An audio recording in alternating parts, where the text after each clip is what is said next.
안녕하세요. 1월 2일 목요일 캠퍼스 새벽 날개입니다. 여러분 좋은 아침입니다.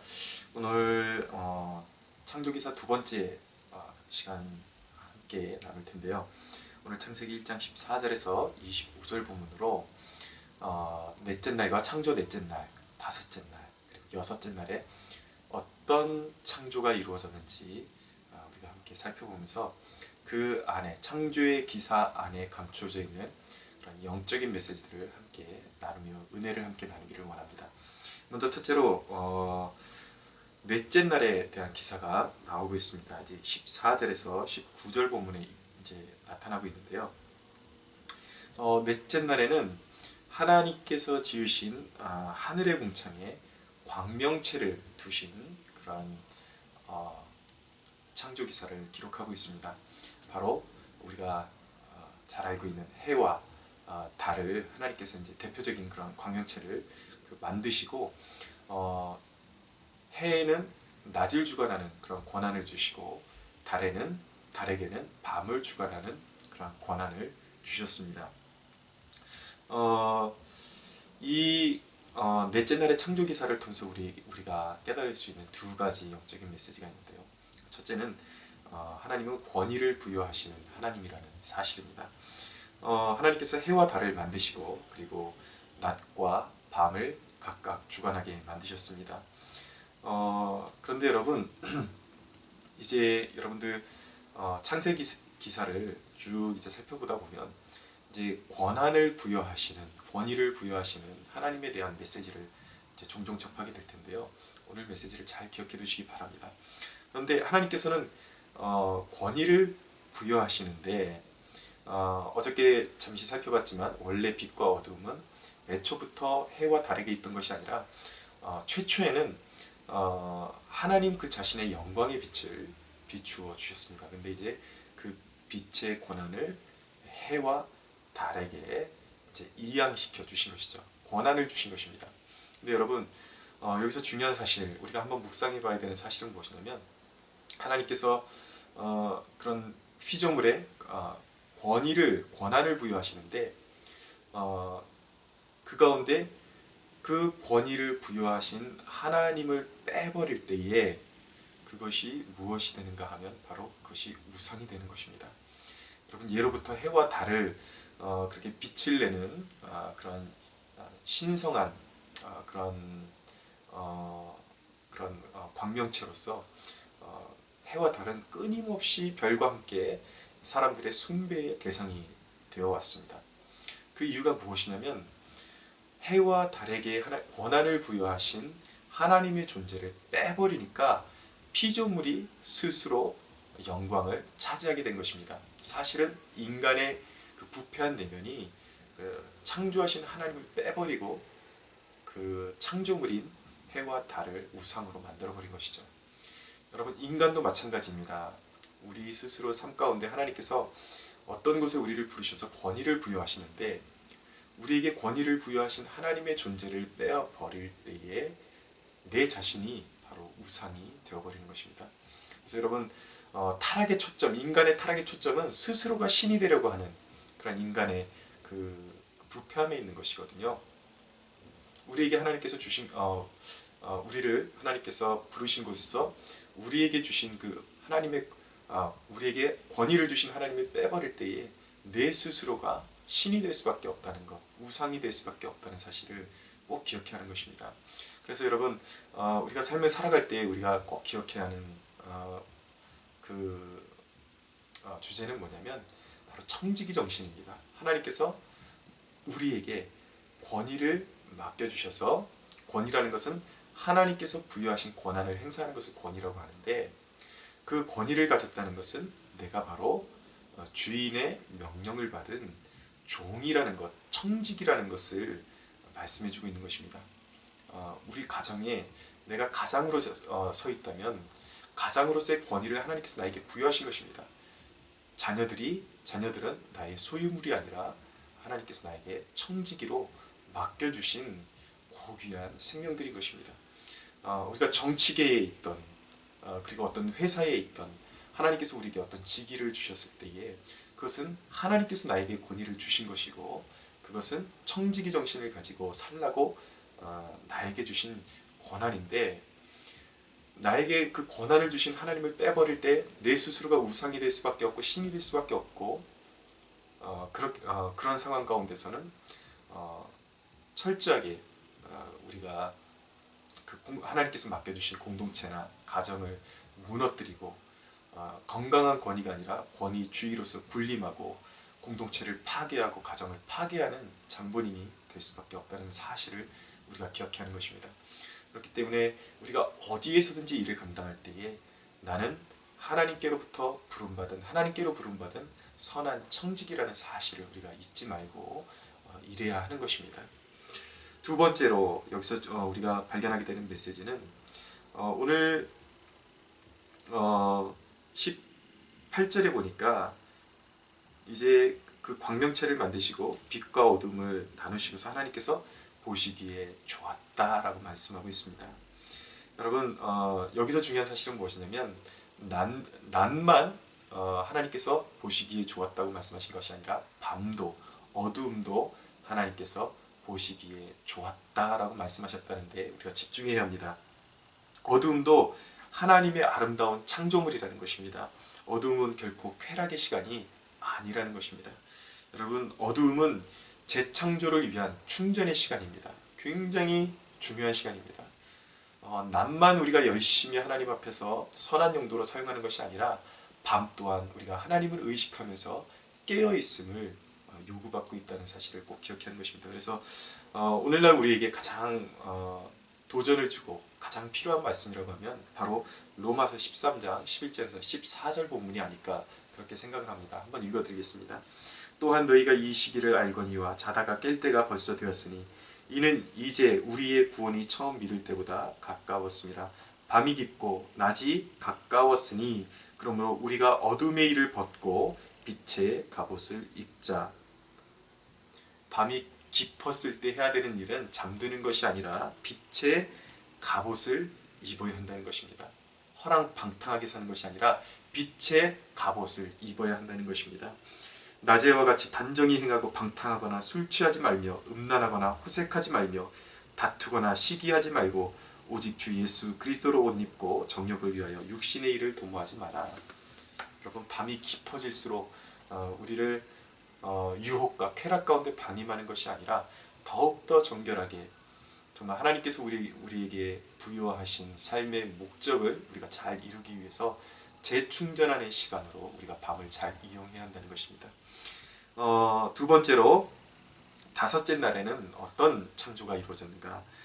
물에 사는 생물이 지어졌습니다. 그리고 하늘에 날아다니는 새들이 지어졌습니다. 근데 오늘 다섯째 날의 기사에서 우리가 주목해 봐야 하는 기사는 무엇이냐면요. 바로 22절에 하나님이 그들에게 복을 주시며 이르시되 라고 말씀하고 있습니다. 물에 사는 생물과 하늘에 사는 생물을 지으시고 하나님께서 그들에게 복을 주었다고 말씀하고 있습니다. 여러분, 복은 사람에게만 주신 것이 아니라 하늘과 땅에 거하는 모든 피조물에게 하나님께서 복을 주셨다는 사실을 기억하십시오. 여러분, 복이 무엇입니까? 오늘 말씀을 토대로 생물에게 부여하신 그 복의 의미는 그들이 땅에 그 종류대로 충만하게 번성하는 것입니다. 그런데 여러분, 공교롭게도 피조물들, 생물체들도 하나님의 복을 받은 존재임에도 불구하고 오늘날 인간들이 모든 자연을 훼손하고 망쳐가고 있다는 것입니다. 여러분, 동물들, 짐승들과 그리고 피조물들을 하나님께서 인간에게 식물로 먹을 수 있는 음식으로 사용할 수 있도록 허락을 하셨습니다. 그러나 하나님께서 그들에게 주신 복을 완전히 망치면서까지 먹으라고 말씀하지 않으셨습니다. 여러분, 로마서 8장 19절에 보면 이런 말씀이 나오는데요. 피조물이 고대하는 바는 하나님의 아들들이 나타나는 것이다 라고 말씀하고 있습니다. 피조물들도 함께 탄식하면서 구원의 때를 기다리고 있다고 그렇게 말씀하고 있습니다. 여러분, 최근에 이제 매스컴에 나오는 기사를 보면서 제가 굉장히 좀 가책을 느꼈던 그런 기사가 있었는데요. 어떤 것이냐면 우리가 이제 겨울철이 되니까 파카를 입지 않습니까? 근데 이제 오리나 그 거위를 사육하면서 그 털을 얻기 위해서, 옷 재료를 얻기 위해서 사실은 그 털을 얻기 위해서는 오리나 거위를 깨끗이 죽여서 그 털을 취해내야 한다고 합니다. 그런데 돈의 눈이 먼 인간들이 살아있는 채로 그 짐승의 털을 뽑아서 옷 재료로 만든다는 것이죠. 왜 그렇게 하냐면 죽이면 다시 재활용할 수 없지만 살아있는 채로 털을 뽑으면 다시 이제 그 털이 자라난다고 합니다. 그러면 몇 번 연거푸 뽑을 수가 있다는 사실이죠. 그러니까 동물들이 심하게 학대를 받고 세 번 정도 털을 뽑히면 그냥 스트레스와 그 몸의 이상으로 그냥 죽어버린다고 합니다. 끔찍한 것이죠. 여러분, 그 삭스핀의 혈안이 된 인간들 때문에 태평양 앞바다에서 상어들이 산채로 잡혀서 지느러미만 싹둑 잘려서 산채로 바다에 수장되고 있습니다. 여러분, 인간이 얼마나 잔인한지 모릅니다. 여러분, 하나님께서는 분명히 짐승들이나 이런 동물들을 인간이 먹을 수 있는 그런 식물로 허용을 하셨지만 그것들을 잡고 그것들을 활용하는 것도 하나님께서 그들에게 복을 주신 것들에 침해되지 않게 그들의 종족이 번성할 수 있도록 배려해가면서 잡아야 하는 것이고 그 관리할 책임이 인간에게 주어져 있는 것입니다. 여러분, 특별히 우리 기독교인들은 이 자연을 활용하는 그 윤리관을 철저히 할 필요성이 있는 것입니다. 돈을 위해서, 돈이 된다고 하면 비윤리적이고 비인격적인 방법으로 동물들을 학대하고 그것의 이윤을 착취해내려고 하는 것, 그것은 하나님이 아주 미워하시는 짓이라는 사실을 우리가 기억하면서 기독교인들이 이런 어떤 산업에 뛰어들 때에는 반드시 하나님의 그 창조 섭리를 기억하면서 인간이 누릴 수 있는 것들도 적당해야 하고 윤리적으로, 인격적으로 동물들을 대해야 한다는 사실을 꼭 잊지 말아야 하는 것입니다. 자연을 잘 보호하면서 사용할 책임이 우리 그리스도인들에게 주어져 있다는 사실을 잊지 말았으면 좋겠습니다. 세 번째로, 여섯째 날에는 땅에 거할 가축과 짐승들을 창조하셨습니다. 근데 오늘 창조기사를 잘 보게 되면은 독특한 사실을 발견하게 됩니다. 그것은 무엇이냐면, 첫째 날에 여러분 무엇이 창조되어진지 기억나십니까? 해와 달이 지어지기 전에 빛과 어두움이 분리가 되었습니다. 그런데 넷째 날에 하나님께서 그 빛과 어두움이 있는 공간 가운데 광명체, 두 개의 광명체, 해와 달을 두시고 해에게는 빛을 발할 수 있는 권한을 주시고 달은 밤을 주관하는 그런 권한을 주셨던 것이죠. 공간을 만드시고 그리고 피조물을 만드셨습니다. 내용물을 만드셨습니다. 나아가서 여러분, 둘째 날에는 무엇을 만드셨나요? 하늘 위의 궁창과 땅 아래의 궁창으로 궁창을 나누셨습니다. 궁창이라는 것은 물을 가둘 수 있는 공간을 말한다고 제가 말씀드렸죠. 그래서 대기권과 그리고 지구의 표면, 물로 덮인 지구의 표면이 갈라졌다는 것이죠. 그게 둘째 날 창조였습니다. 그런데 다섯째 날에 하나님께서 물에 살 수 있는 생물로 채우시고 하늘에 날아다니는 생물로 채우셨다는 것입니다. 마찬가지로 공간을 먼저 예비하시고 피조물로 채우셨습니다. 셋째 날에는 무엇을 창조하셨습니까? 셋째 날에는 바다와 땅을 분리하셔서 경계를 만드셨습니다. 묻이 드러나게 하셨습니다. 그리고 여섯째 날, 오늘 마지막 그 본문에 그곳에 살 수 있는, 땅에 살 수 있는 짐승과 가축과 기어다니는 그런 동물을 하나님께서 창조하신 것을 보여주고 있습니다. 여러분, 하나님께서는 공간을 먼저 예비하시고 피조물을 채우셨습니다.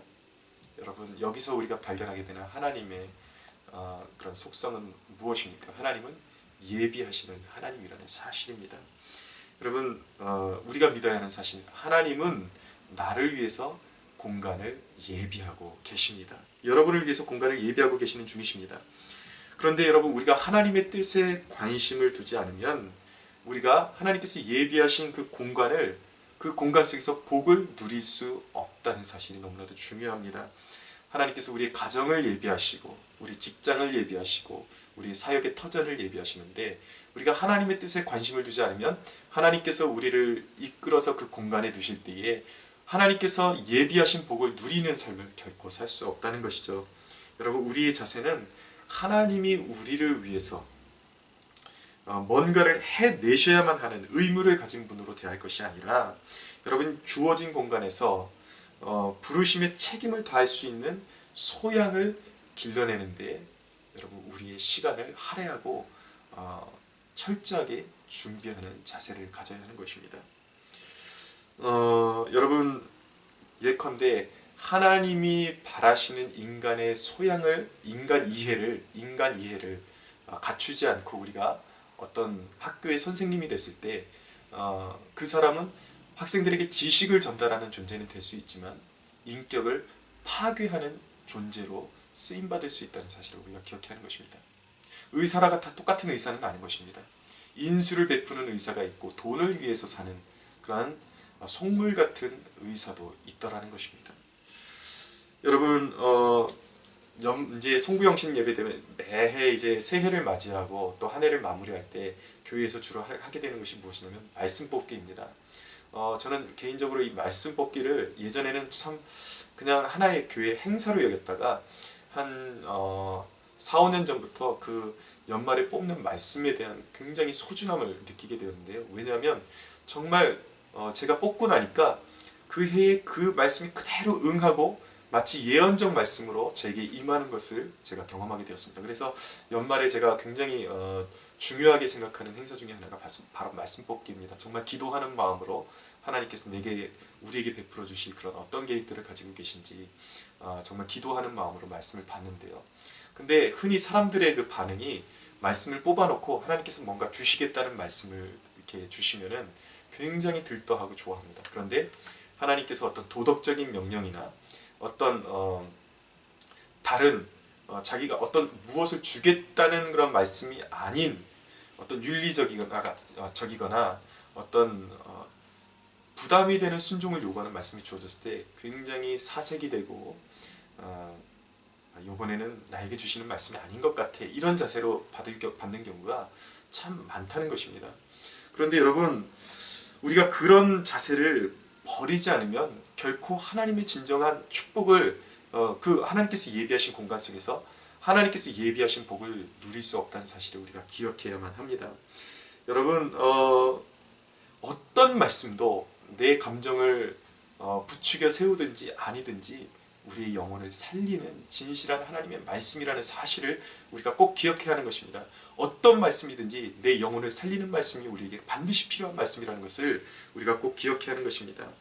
여러분 쓰면 뱉어버리는 자기에게 쓰게 다가오는 말씀을 뱉어버리는 것 그것은 진정한 믿음이 아닌 것입니다.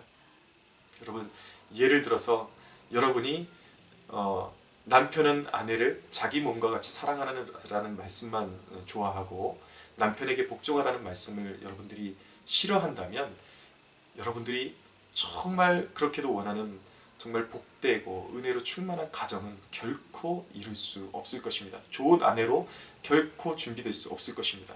여러분이 만약 자녀로 하여금 부모에게 순종하라는 말씀만 좋아하고 역으로 부모는 자녀를 노엽게 하지 말라는 말씀을 마음에 새기지 않으면 여러분들은 정말 독선적인 부모가 될 수밖에 없고 정말 자녀들을 인격적으로 기르는 정말 은혜로 가득한 가정을 결코 세울 수 없는 것입니다. 자녀에게 미안하다는 사과할 수 없는 부모는 결코 좋은 부모로 쓰임받을 수 없는 것입니다. 여러분 내가 좋아하는 말씀뿐만 아니라 상대방을 배려하고 또 하나님께서 쓴 말씀, 쓰게 주시는 말씀까지 받아들여야 그 모든 것들이 나의 삶의 전인격을 형성하고 전인적인 삶을 형성하면서 진정한 복된 삶으로 우리의 삶을 가꾸어 갈 수 있다는 사실을 기억해야 합니다. 우리가 말씀을 편식할 때에 우리는 그 말씀을 받으면서 이기적인 인간이 될 수밖에 없다는 사실을 기억하십시오. 여러분들 역으로 한번 생각해 보십시오.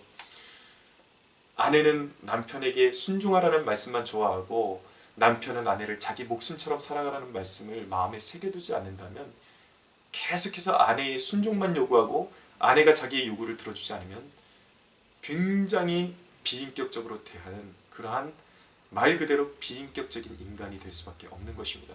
오로지 자기밖에 모르고 그것 때문에 자기가 잘못한 것은 기억하지 않고 배우자가 잘못한 것만을 꼬집어내면서 자기는 사과 한번 제대로 할 줄 모르는 인간이 된다면 여러분 그 가정은 결코 그 배우자 때문에 망가지는 것이 아니라 사실은 이기적인 나 때문에 망가지고 있다는 사실을 기억해야 하는 것입니다.